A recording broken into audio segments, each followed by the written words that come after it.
bien perras se mira. Unas van super cargadas y otras son 4x4, por ahí se miran pasar. Pura adrenalina fija y son puros chavalones que los rezos de su madre dicen que los va a cuidar.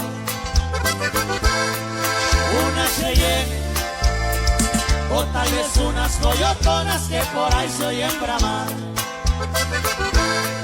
Entre los 20 son de los gustos que se han dado porque saben trabajar. Los riesgos bien porque así es la cosa en la vida cuando se quiere triunfar. Ahí le va, compa Freddy, puro Pride Ford, viejo. Compa Juan Transmisiones, arriba Camper, y ahí le va.